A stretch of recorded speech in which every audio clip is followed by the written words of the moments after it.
Bingo Blitz rules.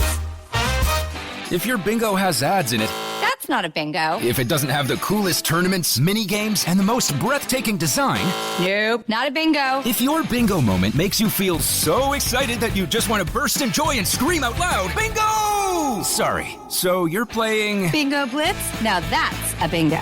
Go for a world of excitement with Bingo Blitz, the #1 free bingo game. Download Bingo Blitz and play for free. Now that's a bingo. This episode is brought to you by Skinny Pop Popcorn. Perfectly popped, endlessly delicious. Oh, so light and crunchy. Skinny Pop Original Popcorn is the snack you've been searching for. Made with just 3 simple ingredients: popcorn kernels, sunflower oil, and salt. Snacking never felt or tasted so good. Perfectly popped, endlessly delicious. Give yourself permission to snack and pick up Skinny Pop Original Popcorn today. Let's hang out. Let's hang out. And let's talk about what Legend's about. Let's hang out. And let's listen to two lesbians shout. Let's hang out. Let's hang out. Hey everyone, and welcome back to Let's Hang Out, the podcast where we are family. Hey, yeah. And we're surviving 2020. Woo! There you go. I love it. From the West Coast, I'm Lee Holmes Foster. And from the East Coast, I'm Ellie Brigida.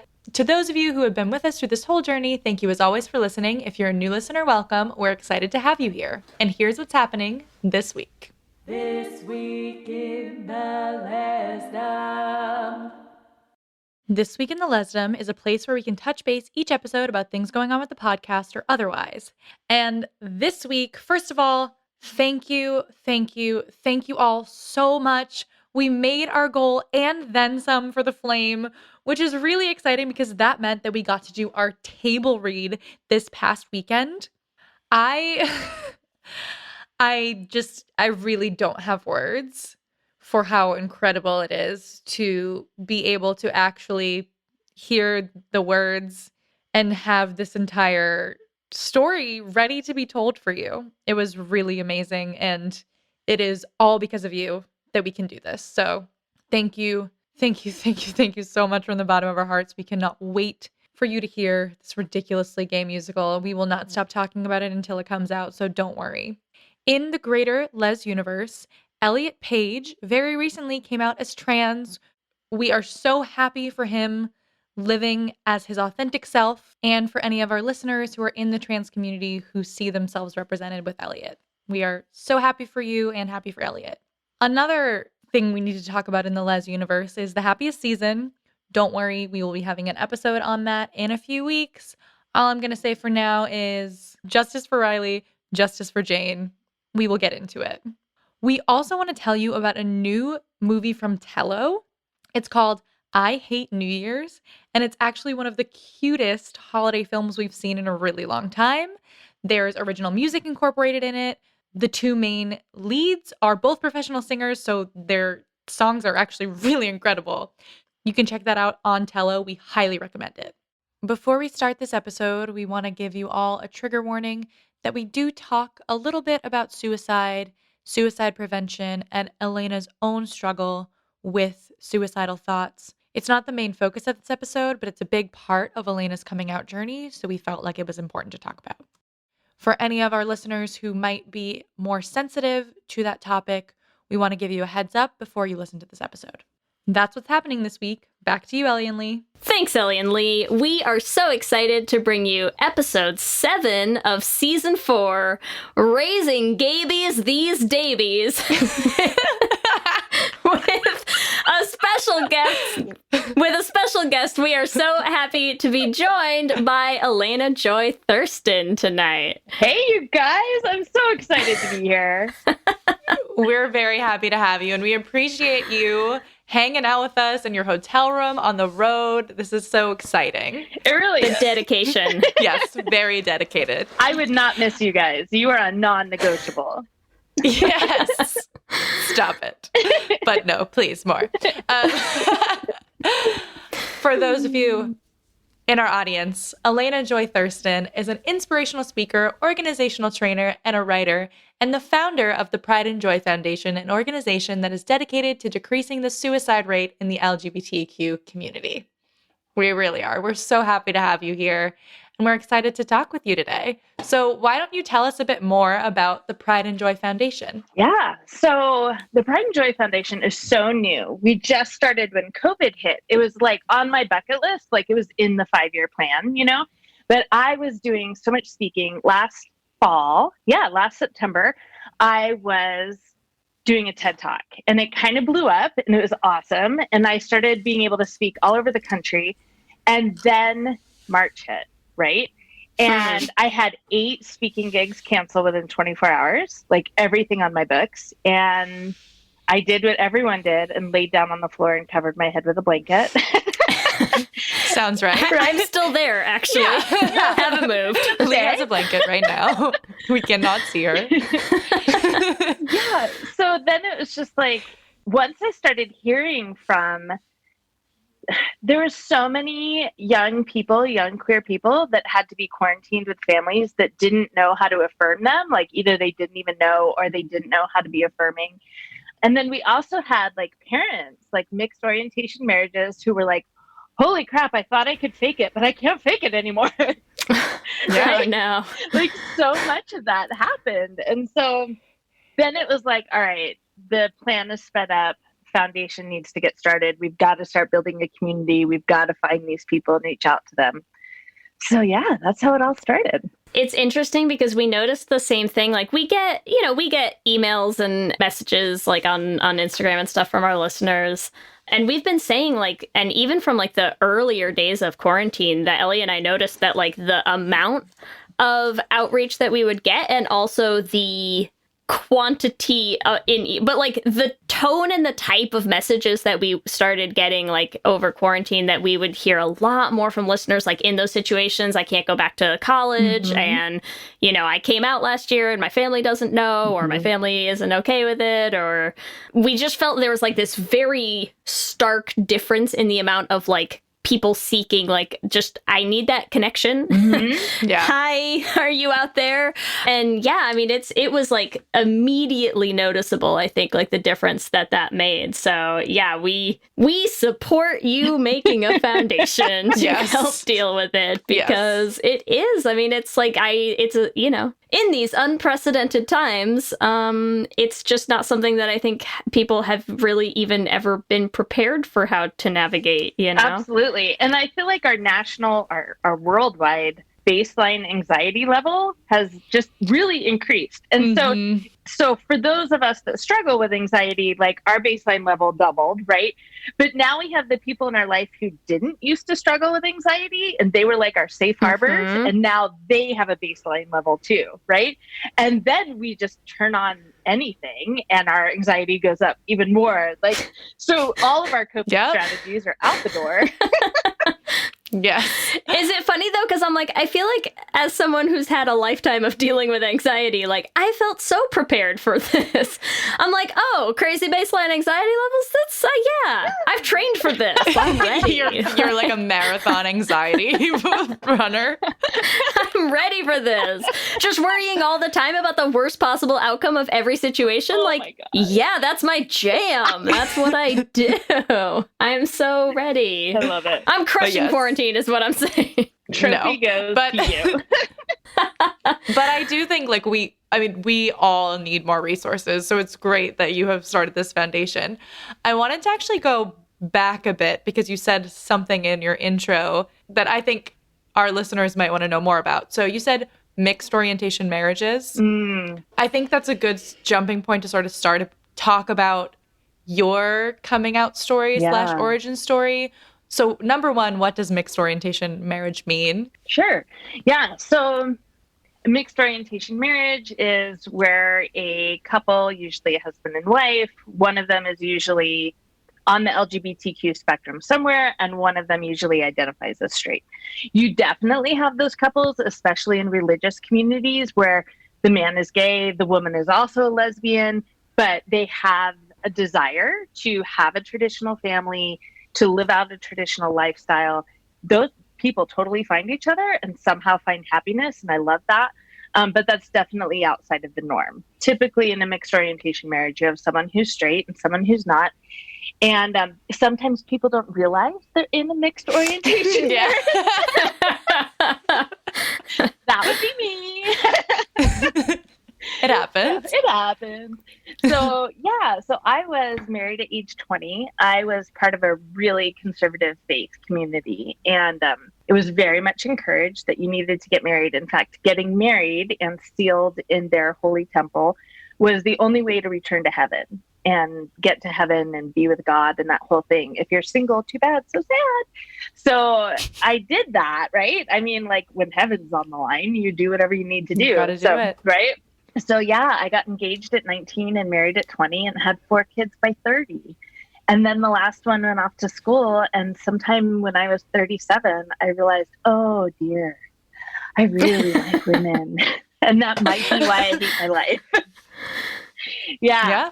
So I was a part of that. And every podcast I go on, every interview that I do, every week I hear from women who have heard the story, and men as well, and have said, oh my gosh, like I thought I was the only one. I really thought I was the only one. And oftentimes there are messages that are typed out to me like in the middle of the night in their closet saying, I've been trapped for so long and now I have all these kids and I don't know how to get out of it and I don't think there's a way and I thought I was the only one, right? And so that's been a great part of the outreach is to help it's awesome helping queer kids for sure and young adults and getting them started on a really great path to a fulfilling, successful life. But it's also been amazing to be able to reach those adults that are struggling mostly because they think they're the only ones when they are so not the only ones. No, they're not. And it's honestly, it's something that we've had, had listeners reach out to us as well, because it's not the experience that Ellie or I had, And so I think it's something that we hear a lot where people who do come out later, and it's so much different, I think, in terms of forming that connection to queer community, learning about the queer community, and figuring out how to find their own place in it, because I think they pushed it away for such a long time that it's like they almost feel like they can't reach out and like make those connections. And so we've had people reach out as well and say, like, I would love for you to talk about like coming out later in life as well, because it is such a common story. I mean, it is like you're not alone. Like you just wanna like hold these people and say like it's not just you. Like plenty of people either like just literally don't realize it for a long time or pointedly ignore it. For a long time, even without the specter of, a heavenless future looming above them. Like it's just with society still, Yeah, there are a lot of factors that keep people really pushing it down. I understand that. Yeah. But you're here now. That's what's important. It's so fun because we often refer to each other and ourselves as late bloomers. We're late bloomers. And it's so fun to find each other because until we do, the only community we can find is like the Instagram lesbians and the TikTok lesbians. and luckily there's what if you're both? Right? So luckily it's good to find your people and just to know you're not the only one. I'm just so curious because Leah and I are late bloomers to TikTok, I would say. We very recently got in. But we fall hard. Have you seen those women? Yeah. Yeah. Is there a community on TikTok for late bloomers? Yeah. Use the hashtag late bloomers. I love it. Oh my God. That's so exciting. I want to find them all. I love it so much. That's really exciting. Also for people in our audience too. So like if you're trying to find people, TikTok is so cool for so many different things. We and our TikTok jingle insert here. But it is such a cool place to find community. So let's talk a bit more about community. One of the things we really wanted to talk about in this episode is finding support as an LGBTQ parent, but honestly just as a parent. Yes. During COVID. Yeah. What has been your experience with that? Holy cow. It's taken our family through the ringer. There's no doubt. Teenagers are really hard regardless, right? Just stupid hard. Like you want to kill them no matter any of the circumstances. And then you have coming out to your kids, right? And usually a divorce along with that. And so, okay, you've really screwed up the dynamic even more. And it's really easy to be like, oh, he's treating me this way because I came out to him last year. Well, actually, he'd probably be a dick regardless, right? So because he's 16, like that's just is what it is. But then you add them being quarantined at home with you for 6 months. Yeah. And losing all of their friends. My son lost his high school graduation. He lost his high school prom. His college almost didn't start in the fall. They have, but they're constantly under threat of being shut down if the numbers get too high. I mean, these kids have lost so much. And anyone, but especially teenagers, when they lose safety and stability, well, now they're going to push every freaking boundary they can, right? Because they need to know something is stable. Something is the way it used to be.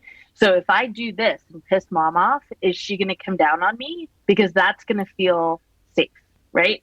And so it's just, and when there's 4 of them, they just take turns. Oh, God. Right? So yeah, it's been such a challenge. I love this because when Ellie asked you to tell us a little bit about your coming out story, and you also called it her origin story, Ellie, and I was I was thinking at the time, I was like, I feel like we should always call our coming out stories our origin stories, because then we sound like superheroes. Yes. But I think this is reinforcing my view of you as a superhero, Elena. So what is your superpower is what I want to know. Wait, are you actually asking her superpower? Because I think clearly she has a lot. I know, right? Oh my God. Your superpower is 4 children and not throwing them in a dumpster on any given day. Yeah, I think the true power of all parents. For real, there's we talked about anxiety baseline, but I also think there's a parenting baseline in this quarantine that we're going through. Mm-hmm. And that parenting baseline is if you can get to the end of the day and CPS hasn't knocked on your door, that's a party. That's a celebration right there. Yeah. Yeah. So really the secret to parenting during the quarantine is just lower expectations. Cut yourself a break. Way lower.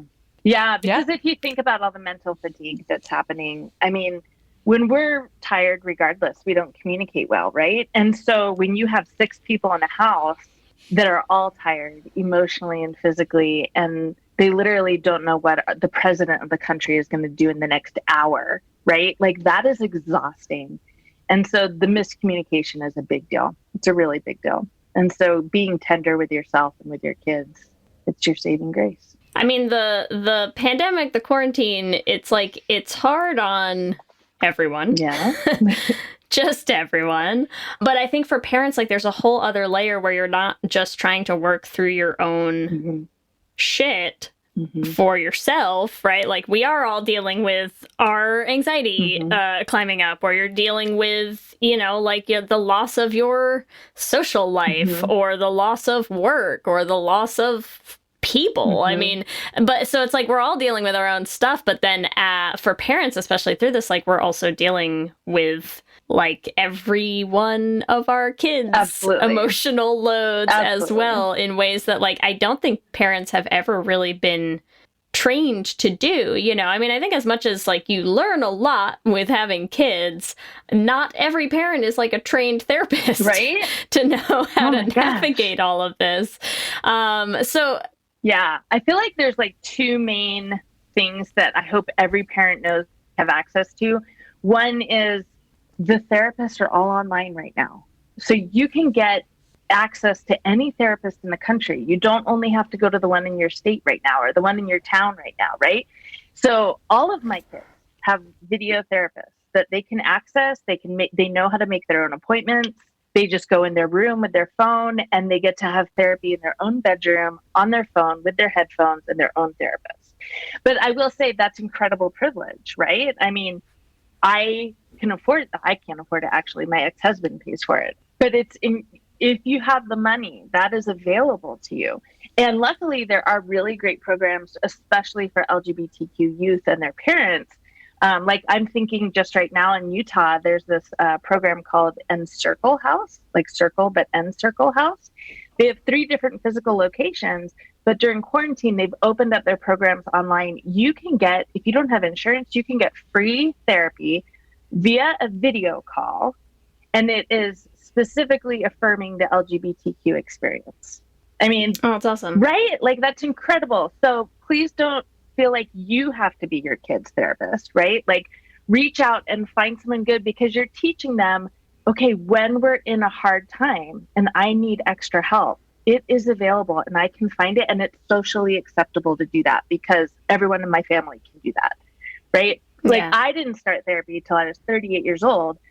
My daughter is 10 years old and she's in therapy, right? So she knows for the rest of her life that when things get to be too much, it's just too intense. Oh, let me just go talk to my therapist. You know, I'm curious because I know one of the things that I've always felt like personally for me going to therapy that I think has always been like a super helpful thing is gaining like a language, right? Yeah. Like you gain access to a language, and like with so many things, as soon as you have words to talk about something, it also allows you to see it better, you know, allows you to like pinpoint things that are happening. And I'm curious in the context of, because I feel like we're sort of having like 2 parallel conversations at the same time that I think we like don't know how to settle on which one we really want to talk about. Which one is of them honestly is about, fine. Let's go for both. No, yeah, I think I'm not even trying to stop it. I'm just going to let it happen. But so we kind of are discussing 2 things. One of them is the idea of like being queer parents, like being LGBTQ parents. And the other is parenting LGBTQ kids. Right. Right. And so I'm curious, like, what do you see as the differences as someone who did come out later in life and I'm assuming had to do that whole learning queer stuff, right? Versus like kids today who are like so steeped in just knowledge, and they are so much more aware of so many things than like we ever were at their age. Oh, yeah. Like, what is the difference there when you're working with like those 2 groups in terms of like navigating that familiarity with stuff? Wow, that's an intense question. I think the first thing that helps bring a unifying feeling to that is helping parents and kids recognize that the LGBTQ community is one of the only marginalized communities in the world who are not born to parents of the same marginalized community. So like when you have a Black kid, he's typically born to Black parents, and those parents get it on a fundamental level of what his life is going to look like and the struggles and the triumphs that he can anticipate, right? When an LGBTQ kid is born to straight parents, as is typical, right? That might not be typical by the time Gen Z are parents, but it is typical right now, right?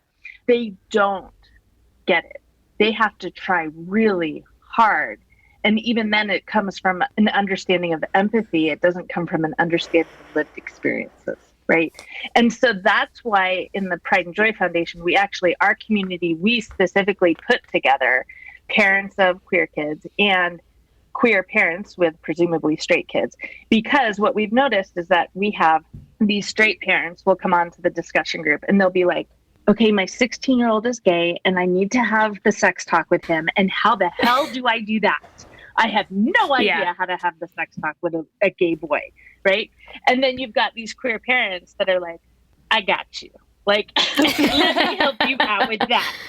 But by the way, my baby has a bum rash that I don't know how to deal with. And so can someone help me out with that? Right. So I think bringing those groups together, and for those straight parents to be able to have those friendships with queer parents and to see like, oh my gosh, they're functional, they're happy, they're parents. I see that my kid can grow up to be that. Like I can hold that vision for him or her, they, right? That they can grow up and have this functional family and contribute to society, be mentally stable, like all those things, right?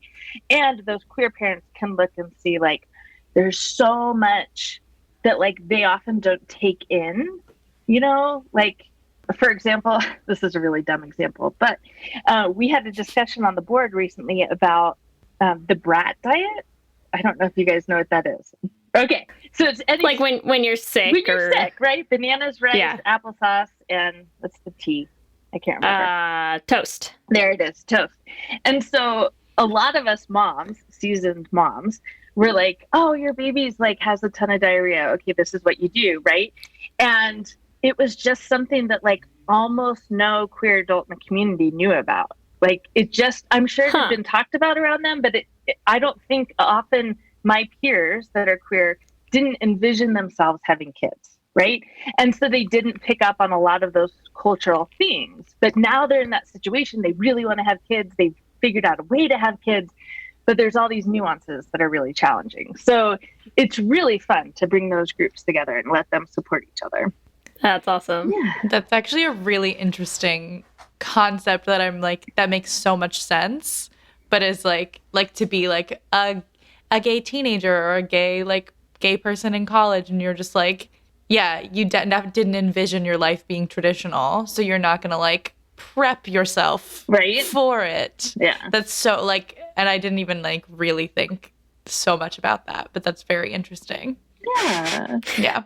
But it's okay, Ellie. If you don't feel ready, you can reach out to me whenever you have kids. I know. I mean, it's going to be a while from now, so it's fine. We got you. Don't worry. We got you. There you go. But I do appreciate that. Also, like, totally wasn't crying during that last No, but you know what it is like sometimes it is those like, it's like the odd couple, like it's, you know, it's that same feeling that you get when like, penguin and a lion became best friends, you know, and like it's yes, it's like that kind of lion. Oh my gosh, we'll penguins. Let the audience chime in. We'll put up a poll. But it's also like sometimes it's the things where you're like, but also they make such sense. Like it makes so much sense. You know, it's like I feel like all I could think of was when nursing homes will have programs where they like, you know, like bring older people into hospitals to just like rock babies who need like skin to skin contact and stuff. And you're like, oh, right. Like the most obvious pairing in this situation. It's so right. It's like you just have a group of people who like need something to do that like they can do, and that all they have is like time and endless patience and love. And then you have teeny tiny little babies who just need to be held and loved. And you're like, right, there it is. There it is. You know, that's what it feels like. We have a third group in our discussion, which are these allies that are like, okay, I was not raised to be an ally. I don't even know what all the letters mean. But my favorite niece in the entire world has come out, and I want to know how to be a good ally for her. So can I ask the really dumb questions, and will no one make me feel like a jerk, right? So we provide space for that. And then what's awesome is we have these straight parents of gay kids that are like, oh, I know what the letters are. Let me educate you. And then they feel like they're like, I'm the cool parent. Yeah, it's really cool. I love that. And also just the fact that somebody is coming to you in the first place, wanting to be better, like that's wonderful. I agree. Yeah. Like that's the first step. I love it because I think they know, I mean, I present very straight, right? And I walked that walk for my entire life. And so I think they know I can come into the space and ask those really dumb questions because Elena has already shown me that she's done that too. And she even identifies as a lesbian, and she still doesn't know all the answers. And so it's okay. There's a lot of stuff I feel like that these kids know that we don't know. So true. The youth are all right. That's what we always land on. They are. Yes. They really are. Where do you usually start? Like when you have, you know, parents, their kid has come out, they are, you know, kind of realizing and maybe making that decision that they need to like step up a little more maybe in some areas. Like where do you usually start or how does that conversation usually start in terms of like helping them make more of that effort? So using the assumption that their kid has already come out to them, right? And now they're trying to perform more as an ally. The very first thing I suggest they do is write down their own sexuality story. Like, when did you know you were straight? Did you ever have to tell your parents that you were straight? And those questions alone, like, really help them to open their mind a little bit. And then it's, how did you form your opinions about sexuality? Like, did you have a faith framework that was telling you what man was and what woman was and what sexuality was? Or did you have a family that had strong opinions about that? Or did you know a gay kid as a child and then he committed suicide in college? And how did that affect you? Right? So it's like being able to dig into your own sexuality story. You will never be a good support for your kid or an ally for your kid until you figured your own stuff out. So that's like kind of the first step. I feel like that's a framework, like even just like a paradigm of thought that I feel like most straight parents will never even have thought of. Yeah. You know? Yeah. I didn't, for sure. I didn't. Yeah. I'm also like, this is like the ridiculous gay in me, but I'm like, also, how many of these parents realize they're gay too? They're like, wait, no, I'm just so many. I'm not kidding. Like, so many of the parents that are in our group didn't come out until their kid did. And then it like took down a lot of the times they came from really conservative cultures. And so it took down all of that. For many of these parents, they immediately went to like mama bear mode.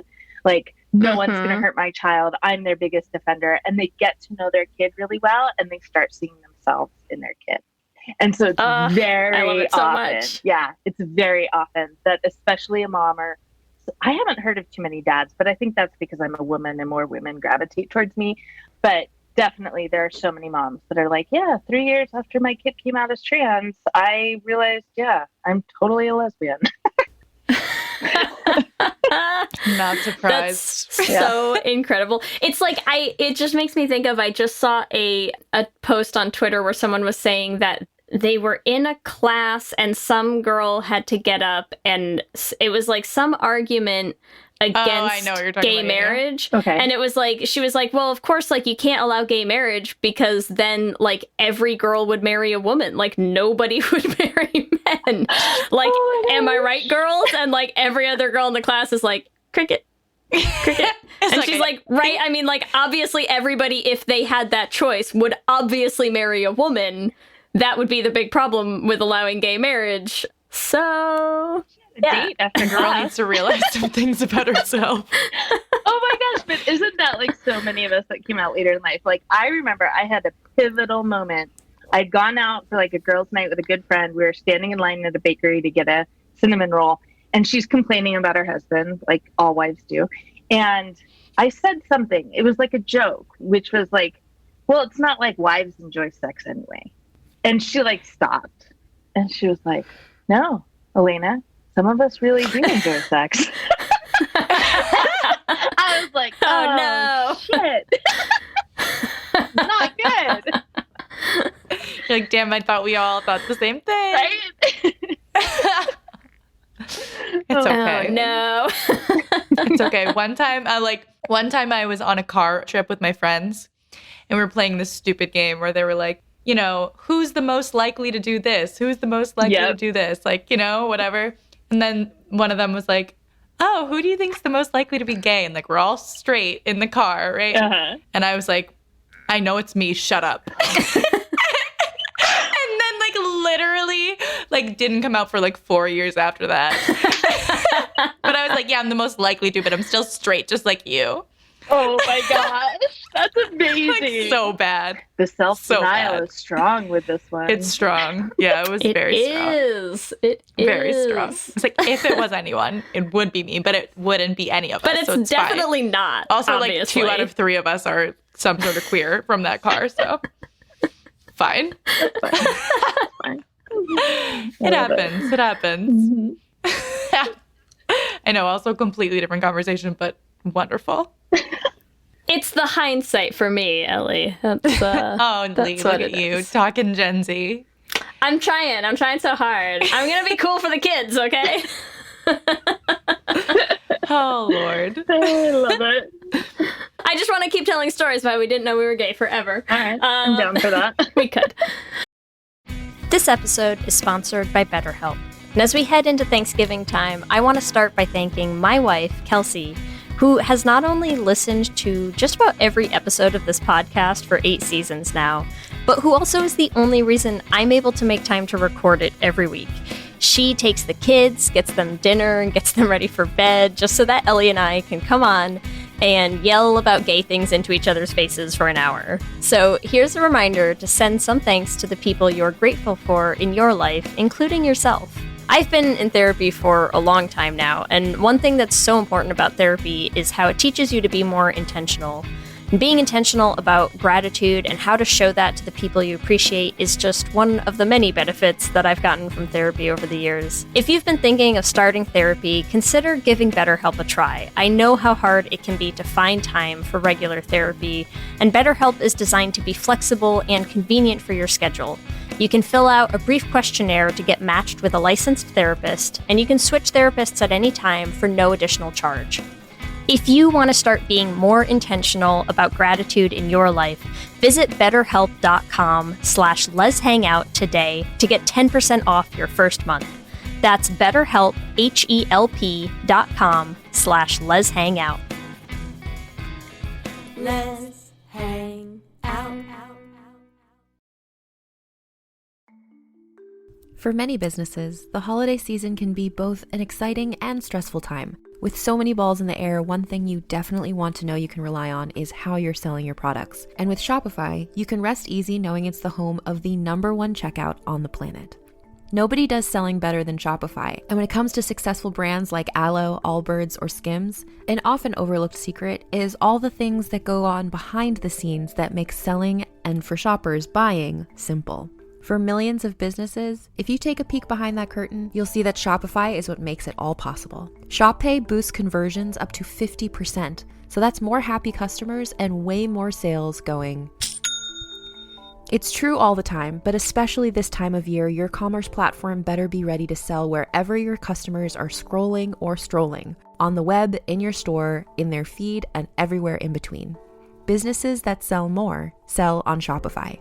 Upgrade your business and get the same checkout we use for Realm merch with Shopify. Sign up for your $1 per month trial period at shopify.com/realm, all lowercase. Go to shopify.com/realm to upgrade your selling today. Shopify.com/realm.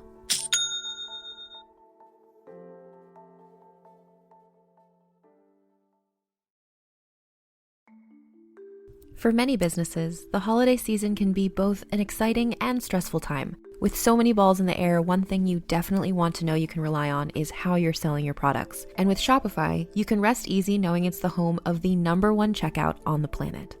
Nobody does selling better than Shopify, and when it comes to successful brands like Aloe, Allbirds, or Skims, an often overlooked secret is all the things that go on behind the scenes that make selling, and for shoppers, buying, simple. For millions of businesses, if you take a peek behind that curtain, you'll see that Shopify is what makes it all possible. Shop Pay boosts conversions up to 50%, so that's more happy customers and way more sales going. It's true all the time, but especially this time of year, your commerce platform better be ready to sell wherever your customers are scrolling or strolling, on the web, in your store, in their feed, and everywhere in between. Businesses that sell more sell on Shopify. Upgrade your business and get the same checkout we use for Realm merch with Shopify. Sign up for your $1 per month trial period at shopify.com/realm, all lowercase. Go to shopify.com/realm to upgrade your selling today. Shopify.com/realm.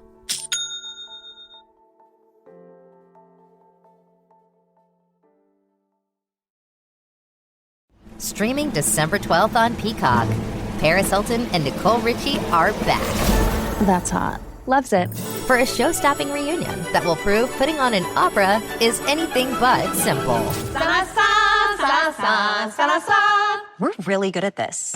One thing's for sure, they won't be upstaged.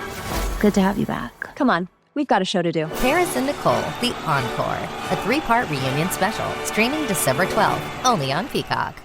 So, no, talk a little bit about, because the time and the process of you coming out to your own kids. Yeah. Right? Yeah. That all happened, obviously, like, before all of the pandemic. Yes. And all of the quarantine and everything. But that process of having to, like, deal with these big, like, world-shattering things and new discussions, and I think also, like, opening up a different vulnerability with your kids, probably, you know, I imagine than you probably had before. Like, how did those sorts of things help better prepare you for, like, parenting during these unprecedented times? I feel like we need a jingle for that these days. Jesus. Yes. For real. Yeah, that's an excellent question. I love that question because it's so pertinent. So when I was coming out, I think I referred to, I was in a very religious framework. And so my husband and I and my kids, we were all Mormon, and we lived that. We weren't like kind of Mormon. We were like way Mormon, right? And because I was a person who, looking back, in hindsight, I realized I had a lot of anxiety. But at the time, I didn't think of it as anxiety. I thought of it as, I'm a high achiever, right? I can do everything, and I do it really damn well. Of course, I didn't say damn back then. And and so we towed the line. I mean, I was the one that taught my kids, because I had been taught by the church. I taught my kids that if you masturbate, it'll turn you gay. Like, I was that parent, right? Wow. Yeah. And so when I was struggling to not be a lesbian, when I was struggling to not be completely and totally overwhelmed with this woman I had met, I had enrolled myself in conversion therapy. And conversion therapy is a 57% suicide rate. So I did end up there, and I survived, and I'm very, very, very lucky. And that took a lot of healing, an intense amount of healing. And I had to do it very quickly because I had to prove that I would be a fit mom to my kids, because I was then going through a divorce. So I had to prove to a judge very quickly that, yes, I had mental illness struggles. I had dealt with suicide, but now I'm doing all these things. And when the custody of your 4 kids is on the line, you might not have meditated last year, but you're damn well going to meditate this year. Yeah. Right. And so, like, the judge had access to my therapy records. I went every week on the clock. I took my meds every day. I journaled every day. I went for a walk every day. I meditated every day. Like, I was doing so much to prove to the judge that I could be a fit mom. And of course, when you do all of that for an extended amount of time, well, you learn a lot about yourself. Right?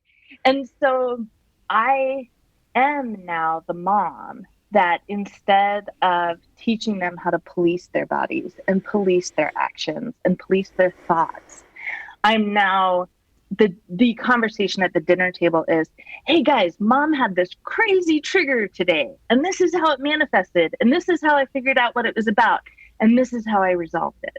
And that's like very typical conversation in our family, because the fact is that very early on, I had a social worker tell me, 1, she had never met a conversion therapy survivor before. And 2, as we parted ways, she said, Elena, you are only a survivor until you are a statistic. Your mental health has to be your number 1 priority for the rest of your life. And I took that very, very seriously, because I'd rather my kids have a gay mom than a dead mom. I utilize mindfulness. I utilize self-awareness in my healing on a daily basis. It is my utmost priority. And so I've learned a lot about it, and I've learned how to explain it in really good, accessible ways that anyone, even the suburban soccer mom, can relate to and figure out how to integrate it into her life.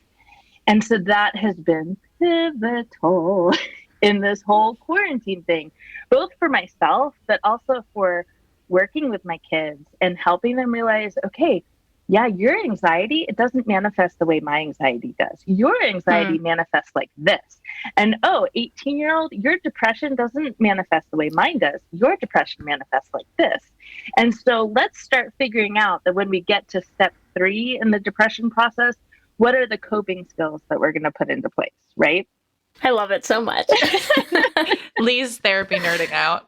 I am. I'm also like therapy and like positive mindful parenting nerding out. Like, I just, because, you know, my 2.5-year-old isn't quite at those discussions yet. So, but I love to like dream about getting there. That's my dream. So It's I am so nerding cool. out. It's so cool when you get there. It really is. And I I wish so much. I mean, I did not raise my boys that way. You know, I mean, it's only been in the last 2 years that I've really been able to cultivate that language and those habits and that mindset.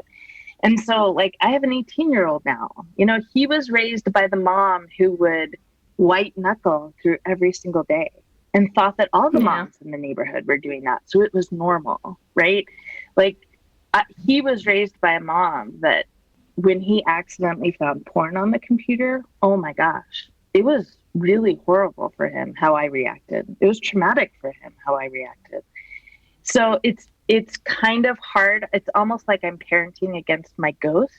And I think a lot of late bloomer parents understand what that feels like. Like, my kids were raised by my ghost. And now I'm trying to come to them and say, I'm not that person anymore. You can be honest with me. Like, you can say what you're feeling with me. I'm not going to have the same reaction that I had 5 years ago. But, you know, that's a really slow road. Ghosts don't fade away quickly. But I love that, like, I mean, I love the imagery of it because it's wonderful. But I love that because I think it's something that is hard. It just to flip us back to our other parallel track briefly, join me over here. But it is something that I think, like, when straight parents, when their kids come out to them, you know, is that I think there is a really common narrative that we as queer people hate, but that I think is very real for them of, like, you know, I have lost something, you know, like my daughter came out and I have lost the future son-in-law that I always imagined having, or the grandkids that I always imagined having. And I think that in some ways, like, a lot of times you've lost the reality of feeling like you knew who your kid was, you know, because I think there is that sense that, a lot of us, like, you hide it for a certain amount of time, you know? And so it's like you're kind of dealing with, like, yes, this, like, there's the ghost that you pretended to be for so long. And then there's the person that you really are that now they have to, like, let go of that old person and get to know the new one that's being offered up. But, you know, I think there is, like, that type of similarity, at least in those two. Again, these sort of parallel discussions that we keep having. Yeah. In fact, one of literally my most popular Instagram posts I've ever done, it was a picture of my girlfriend with the two girls in the kitchen. They were baking because that's what they did all quarantine. And I took a photo of that and I captioned it with, I know this isn't what Kristen's mom envisioned for her. You know, I know this isn't the life of parenting kids that aren't hers, you know, of the whole thing. It's just not what her mom envisioned. And the point of that post was to give her mom permission to grieve that. It is okay to grieve that loss. And in fact, you're not going to move past it until you've grieved it. That post got passed around so many times. There were so many queer people that sent it to their in-laws or sent it to their parents and said, please grieve, because I want to have a relationship with you again. Yeah. Yeah. That's such an interesting take, because I think, too, a lot of the times as a queer, like, child, you want it to be like, I came out, all right, you love me, everything's perfect. You know, like, there's no bridge in between. Like, you thinking I was this and now I'm this. And so I think it's nice to have that as the child, to give your parents a little bit of space to also be human. Yeah. And, like, hope that they come out on the other side of it. Yeah. Having processed and then being able to be the person that you want them to be. It does feel like a dagger to the heart when people you love have to process who you are now, because it feels like, well, nothing's really changed. I'm still the same person I was an hour ago. You just happen to know this other part of me now. And so when they say things like, I need some time, or this is going to take a bit for me to get used to, right? It can feel like a dagger to the heart for the person who's hearing that, right? But it is reality, unfortunately, or fortunately. We as humans need to process news. And our brains literally are wired to put things in boxes. And it just takes a bit to move your relationship with that person from one box to another. it's just the wiring in your brain. And if you let it be what it is, you can move through the process a lot easier. But I know that in the beginning, one of my girlfriend's aunts, that was her response was, this is going to take some time. I'll call you, was her response. And I watched her crumble under that, you know, and all I could say was, it's not you, honey. It's not you. It's not you. It's not even her. It's a little piece of her. It's the piece that's running the show right now. And that sucks. Yeah. Yeah. It is, but it's also, you know, what's funny is while we're talking about this community that we need to go find of late bloomers is like, I wonder if that piece of it is actually probably easier, I think, for people who come out later to understand, you know, because I do think it's hard. I mean, when you look at, you know, like I came out when I was 16. I mean, it's like, I think there was a way in which I accepted a lot of the things, you know, like, because it's something that I've talked about, like my wife and I have talked about sometimes, especially when we started thinking about having kids, you know, and so you would talk to, as you get to that age where you're starting to like both, you know, like plan or friends getting pregnant and things like that. It's also when you learn of if any of your close friends who are having trouble getting pregnant, you know, or might have trouble getting pregnant or have had health reasons that would make it like impossible for them to get pregnant. And it's something that we would talk about that I would always say I think is really interesting because it's like I have close friends who I've had conversations with who I know, you know, like probably can't like conceive naturally or friends who have had a lot of trouble conceiving naturally and have, you know, obviously like a lot of emotional things that come up around that. And that I always say, like, it's interesting because it's not like I don't understand where they're coming from, but it is always funny when, you know, like when you're talking to someone who is like breaking down at the idea that like, oh my God, if I like, you know, if I meet someone and get married, like we might not be able to have kids together. And I'm like, yep. Yep. Yeah, I mean, like, that's a thing I've known since I was 16. So, I mean, I get it. And I understand that, like, that's not something that you ever saw for your own life. But, like, it's also, like, it's hard sometimes to push down that instinct where you're like, so what do you think about my family? You know? Like, I mean, like, you can still, there's ways to have a family still, you know? And it's like, and you know that's not what they mean, and it's not where they're coming from, and it's not where their minds are, and I know that.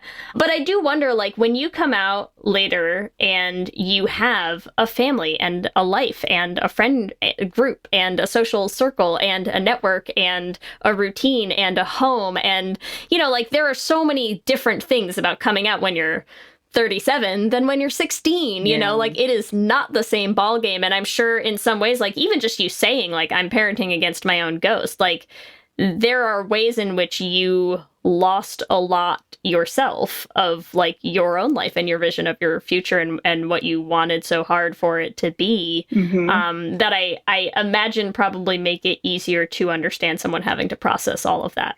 Yes, I can totally agree with all of that. That the maturity. There's not even a question in there. I'm just talking at you. Yeah, like you have to process so much about yourself that you then you naturally have empathy for other people processing new information, right? Yeah, it can be such a challenge I think a lot of people have had to reinvent themselves later in life. And especially after this pandemic, I think a lot of us are in the midst of reinventing ourselves during this, right? A lot of us have lost careers. We've lost loved ones. We've lost the potential for the career. Like those poor kids that are in broadcast journalism major right now. Yeah, they are screwed. Like there's a lot of issues, right? And so I think being able to be self-aware and to use those strategies to know who you are, regardless of what label is on you. You are then able to keep moving forward and keep building who you are because you have a really good foundation. The scariest thing for me was to realize, okay, I'm going through a divorce. I need to plan my future. Like literally in Arizona where I got divorced, if you want alimony, it's not a given. You have to prove to the judge, even if you've been married 18 years, you have to prove to the judge that you have a plan. You're not going to be a mooch on society. This is how you're going to get re-put into the workforce, right? So I had to do that in the midst of not knowing who the hell I was. I had been a Mormon, stay-at-home suburban mom. I had been a photographer. Well, 80% of my business refused to talk to me anymore. So I lost that as well. I lost all of my friends. I had no idea who I was. And so in that space of identity crisis, I was also having to make future plans and commit to what my career was going to be. And so like the only way to do that was to really get down to like core values. Who am I? I'm being a mom, that describes me. It doesn't define me. You know, being a lesbian, again, it describes me. It doesn't define me. It's a part of my life. It's not my life, you know? And so being a straight woman and quote unquote, losing that straight identity, I had to realize that wasn't actually who I was. That was just a label. It was just a description. I needed to get back in touch with like my core, and then I could make choices about my future and move forward. Yeah. Well, and I wonder in some ways, like, you know, you mentioned that whole aspect of like the mindfulness, and suddenly like when you don't have stuff taking up your mind and time, like realizing so much more about yourself. I do feel like that is something that we are seeing more in right now, like while everyone has time. Time is the only thing that we do have right now. Time with ourselves. That's all we've got, you know? And it's like, I feel like we are seeing more of that. People coming to some self-realization, you know? So, it's good times. It's good times. It is. We're making the best of it. Final question. What a piece of advice do you have for people who are parenting during this pandemic? Final advice. I use 3 different words that all mean the same thing: mindfulness, self-awareness, and emotional intelligence. And I use them interchangeably just depending on who my audience is. Because some people, mindfulness, that's like way too woo-woo. The definition is the same for all 3 of them for me. I teach that it is the intentional observation of our thoughts, actions, and feelings without judgment. Many of us have things in our head that we're so ashamed that we've either said or done or felt that we've covered it with like a blanket, and we're ignoring it because it feels too shameful to admit. For example, I was hating my life, hating it. There were voices in my head telling me how much I hated my life, but I shoved that in a corner and refused to acknowledge it because I was living the most privileged, blessed life. I mean, my husband was a tax partner. He drove a Tesla. I had the minivan. We were in like a incredible suburban neighborhood that was uber safe, and there were kids everywhere and mailboxes and white picket fence, like the whole thing, right? And so for me to say I don't like my life, that is so shameful. I refused to deal with it for years and years and years. But what that was hiding was this incredible life that I love now. I had no idea that you could enjoy sex, you guys. We love that journey for you so much. Your advice is enjoy sex. Right? Yes. Okay, that's what we'll go down to. No, I just think if you take this time during quarantine to practice that, to practice observing your thoughts, actions, feelings, and not judging them, you're going to discover things about yourself that you never knew were there. And you're going to come out of this like so in love with yourself. It's awesome. It's awesome. Or you can keep the blanket of shame on those things that are in your head hiding. That's an option too. And as someone who has been under a blanket for the past 7 months, you know, there's better options out there. Yeah. Yes, lift the blanket. Take off the blanket. I love that. And I do hope that we have some people who are a bit more mindful in our audience now who can really love themselves more. I think that's great. I think that's a perfect way to end it.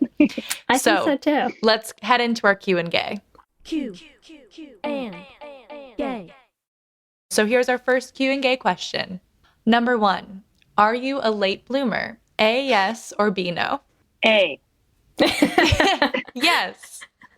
I like how you're very seriously like taking. I'm expecting you to like write them down for us on my Scantron. I have bubbled A. Question 2. What has been your biggest COVID parenting challenge? A, explaining COVID to your kids. B, more time at home. C, boundary pushing. Or D, distance learning. Okay, honestly, the hardest part has been my 10-year-old is back in school full time with masks and everything. And she's not allowed to hug her teachers. She's not allowed to hug anyone. And that's incredibly hard for her. She cries every day going to school because she can't get that like physical affection that she needs. She's just a physical touch junkie. So that, for me, that's been the hardest thing. My daughter leaving every morning in tears. Oh, yeah. Well, that's just sad. I'm sorry. No, it's okay. We're being honest. But yeah, we're being honest. But like, I just want to give her a hug now. I know. I want to do. You want to do the thing we're not supposed to do. I know, right? I miss hugs. I was just saying that to some, like one of our friends, like last week or something. I was like, I feel like, you know, like I've always been like a good, like I like hugs with friends. I'm like, man, we get out of this and we get to like actually hang out again. And I'm just going to be like, hello, hi, how are you? Let's just have dinner like this. I just want to have physical contact with humans. Like I just miss hugging people. Physical touch, number one love language. I get your daughter is what I'm saying. Yeah. All right, our next question. Okay. Who were you most scared to come out to? A, your parents, B, your children, C, your friends, or D, your coworkers? My children by far. Yeah. I could give a shit about everyone else's opinion. Makes sense. There you go. Question 4. Have you come to any surprising self-realizations during quarantine? A, yes, or B, no? A.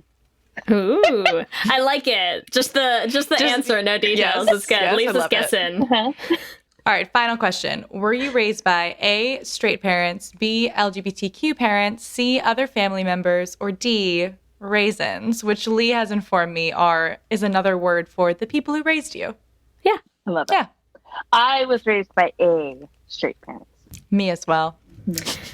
And yet we all turned out okay. You know? And clearly by that I mean we're all gay anyways. So. Yeah. Yep. Yes, and I do. My mother has been a very supportive straight ally. Honestly, I think she'll love this episode. Oh yeah, I bet she will. Yes. Remember, you can give us your own answers to this episode's Q&A questions on our Twitter at Let's Hang Out Pod. Thank you so much for joining us. This has been a wonderful 3-tracked, 10-track conversation. For our listeners, where can they find you online? On social media? Yeah, so the website is prideandjoyfoundation.com. Let's see. Instagram is Pride Joy Foundation. We're on Twitter. We're on Facebook. We're everywhere. I just got on TikTok and I am so, oh my gosh. Yeah, it's like a master's degree in lesbianism. Well, also, are there any upcoming projects that you want our listeners to know about? We are hoping in the springtime, we are going to have our very first Pride and Joy Summit, which will be an in-person conference that will invite those 3 groups to come together in person. We had hoped to do it last year and of course COVID, but we were so excited because we had like programming for everyone, like the queer adults, the straight adults, the straight kids of queer parents, like that whole mind fuckery, and the queer kids with the straight parents and the allies, right? We had programming for all of them. And the most popular class, can I tell you what that was? And yes, I please. Can't wait for us to do it again. The most popular class was mom and child come to this class. A drag queen is going to teach you how to do your hair and makeup. Incredible. It was like sold out. Yes. I love it. My mom would die to go to this. Like, okay, I'm going to go with her. You have like how much time to have kids so that we can go? Because we have to go. Well, I can still go. I'm going without you. I will be the child. You can bring my mom. Oh, yeah. Okay. You can do that. I was going to say you can borrow one of mine, but like, yeah, it's fine. Do that. Do that instead. Like, it's fine that I'm already like a well-adjusted adult. We just want to go for the drag queens. Hey, everyone there needs a good example of like, here's a happy, supportive mom. Exactly. And my mom always super gay still kid. is asking questions. Like, she'll love it. Mhm. That's awesome. I like your mom. Okay, great. You send us the dates. We'll She's be great. there. We're those people who just invited themselves to like your wedding. We're like, oh my god, great! I can't wait to buy a dress for it. Yay. That's so cool. Who am I kidding? Like, I don't wear are dresses. we planning the Bachelorette? Great. Yes. Well, thank you so much for hanging out with us. It really has been such a joy. So glad. Thank you for having me on. And thank you for having the platform and developing the platform and making it awesome. And then passing the mic. Like, I really appreciate that. Let me hear you say hip, hip, hip, hip, hip, well, yeah. We love hearing from you and building community, so we want to shout out some of our favorite things each episode. This episode, I would love to thank all of you who donated to the Flame crowdfunding campaign. You do not understand how life-changing this musical is for Lee and I. It is insane that we get to work with such incredibly talented people and that all of you believe in us. It really means the world. I'd also like to specifically thank Lisa Steinberg from Starry Mag. She has been so supportive, constantly retweeting, sharing it out. And so I just wanted to give a shout out to Lisa specifically. There have been so many of you like Lisa who have done everything they can in their power to make this successful. And it was because of you. So thank you so much.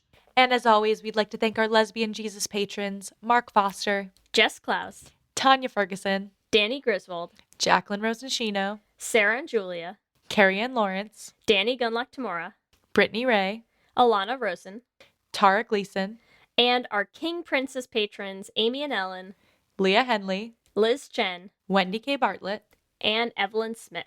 And thank you as always for all of you for supporting us. Remember, you can also find us on all the social medias. We're on Instagram, Facebook, and Twitter at Les Hangout Pod. You can email us at leshangoutpod@gmail.com. Or you can check out our website at leshangoutpod.com. Make sure you subscribe so you'll be the first to know when new episodes drop.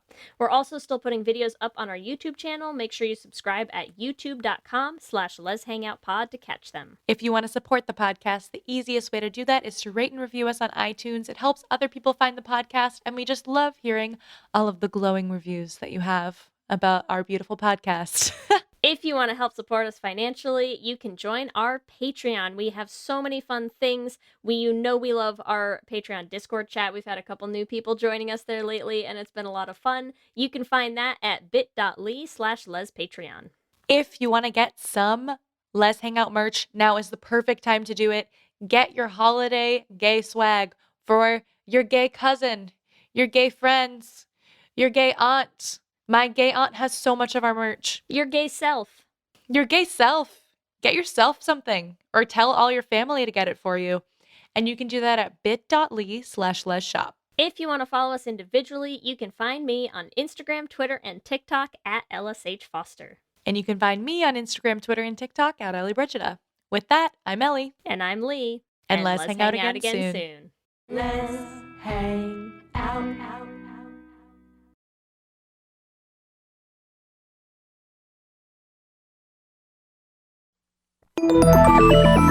Listening to a podcast should be time well spent, and I promise it will be if you'll give this podcast a try. It's called Something You Should Know. I'm the host, Mike Carruthers, and in every episode, I talk with leading experts on topics I know you will find fascinating. From why people can't keep secrets, what your favorite music says about you, why your pet acts in strange ways, and so much more. Something You Should Know is designed to give you information you can use in your life and give you great intel that you can share with others. I'm told it's a binge-worthy podcast. And with over 1,000 episodes, there's a lot to binge on. Something You Should Know has been ranked in the top of the Apple podcast charts consistently for a long time. I know you're going to like this. I just need to get you to try it. Something You Should Know. It's available wherever you listen to podcasts.